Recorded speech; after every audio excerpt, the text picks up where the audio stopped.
It's the early morning of February 28, 1994, and 6 volunteer pilots are embarking on a bombing mission in violation of a NATO no-fly zone.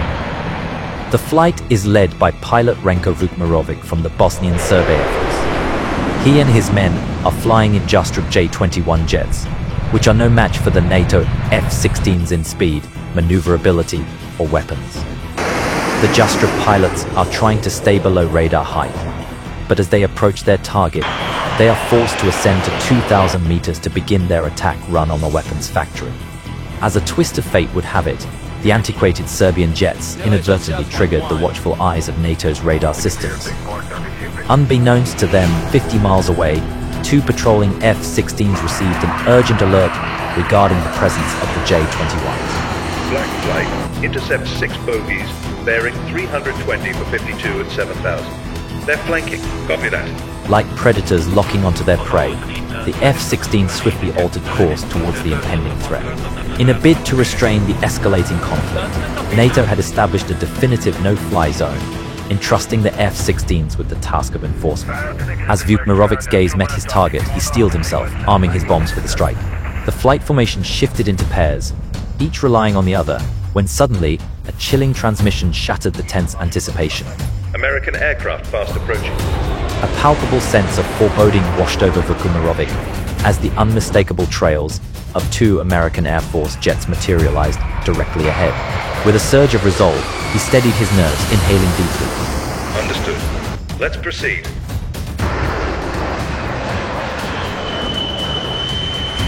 In a heart-stopping moment, the American jets executed a daring flight, roaring past the Bosnian Serb flight with audacious speed, leaving the Jastrebs momentarily stunned.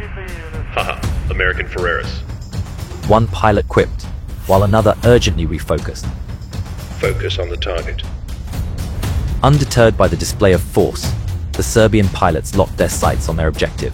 With their archaic optical systems, they meticulously lined up the target in their crosshairs.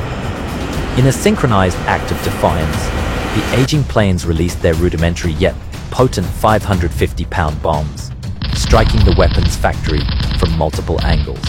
As the echoes of the explosions reverberated, a voice crackled over the radio. They dropped bombs.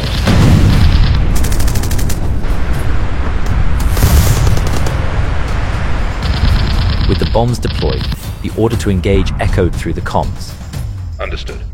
You're clear to engage. Weapons free. A chilling reply followed. Roger. Moving to engage. This is going to be shooting fish in a barrel. As the last bomb found its mark, pilot Zlatan Krunalic, positioned at the rear, confirmed. Target is hit. The response came swiftly. Copy that. Objective complete. Turn for home. The J-21s wheeled around, but their escape was futile against the pursuing F-16. The lead F-16 pilot wasted no time, switching to air-to-air mode and arming an advanced medium-range air-to-air missile, his targeting computer locking onto the rearmost J-21. On his head-up display, a box designated the target. The F-16 pilot gets a lock and presses the weapons release button. Fox 3. The advanced medium-range air-to-air missile, MRAM radar, guided missile fired, homing in on the J-21's radar signature. In a moment of dread, Krunalic scanned the skies, only to witness an incandescent flash. Then he saw the explosion on his wingman's left wing, immediately shredding half of it off. The Americans are behind us. Scatter. Run.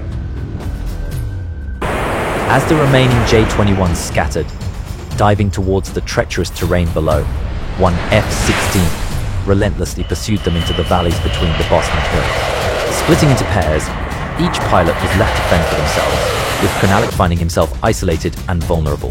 Frantically scanning the skies, he caught sight of the ominous silhouette of an American fighter closing in.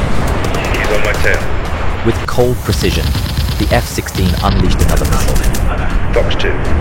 The air intercept missile sidewalked, a heat-seeking menace, locked onto Krunalic's engines, relentlessly chasing him across the sky. In a desperate gamble, Krunalic skimmed low, narrowly avoiding electrical transmission wires.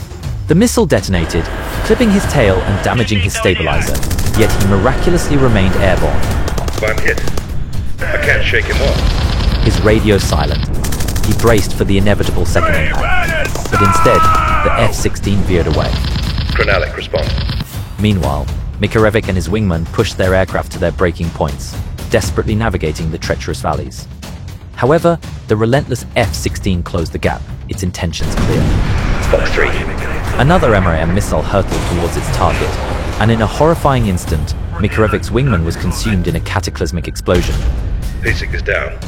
The American is on me. As Mikarevic desperately maneuvered, another missile struck, slamming directly into his engines. I'm hit. I'm on fire. Wrestling with the dying aircraft, he ejected as flames engulfed the cockpit. As Mikarevic parachuted to safety, the F-16s pressed on, seeking their next targets. With fuel reserves dwindling, one F-16 pilot saw an opportunity for one last strike. Approaching bingo fuel. 2 bandits trying to escape. I may be able to get one shot.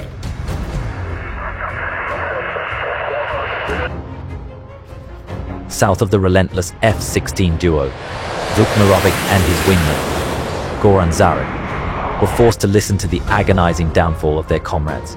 Any glimmer of hope was extinguished as an F-16 materialized over the hills. Behind us, the pair broke formation as the American jet bore down on them. With barely enough fuel to make it back, the F-16 pilot locked onto Vukmirovic's J-21. Fox 2. Vukmirovic, with a surge of adrenaline, saw the missile detach from the rail and veer towards him. He executed a hard turn, attempting to outmaneuver the missile, but it was futile. The missile detonated just off his wing, the fragmentation causing minimal damage. As he braced for another attack, the F-16 surprisingly broke off the chase, starved of fuel. He's turning away. We made it? Their relief was short-lived, as NATO command dispatched 2 more F-16s. Vukmirovic looked up in despair. 2 incoming. Run. The 2 remaining J-21s dove towards the Earth, skimming the treetops in a desperate race for survival. The F-16s shadowed their every move. Knowing they were outmatched, Vukmirovic conceived a last-ditch plan. Follow me. He steered directly towards a cliff at maximum speed. Zarek glued to his tail. We pull up as late as possible. As the ground rushed towards them, the pilots strained against the G-forces. Pull up. Vukmirovic's jet clipped the ground and erupted into flames. Zarek, witnessing the inferno, cried out. No. No. The F-16s burst through the smoke, still in pursuit. Zarek dove back down, seeking cover, but they were too close. Fox 2. The missile slammed into Zarek's tail, and his fighter disintegrated in a ball of fire. He ejected, but it was too late. His parachute failed to deploy, and he plummeted into the burning wreckage. Splash 1. There is another bandit on the radar. Engaging.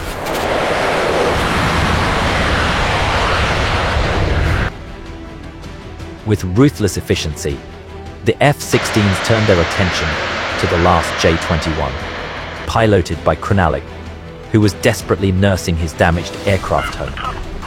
As he focused on his instruments, an F-16 thundered past.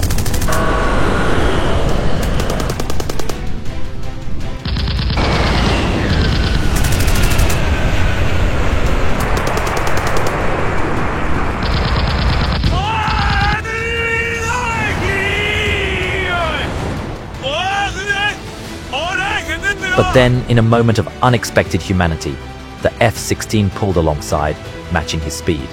Krenalic locked eyes with the American pilot, who offered a salute before peeling away.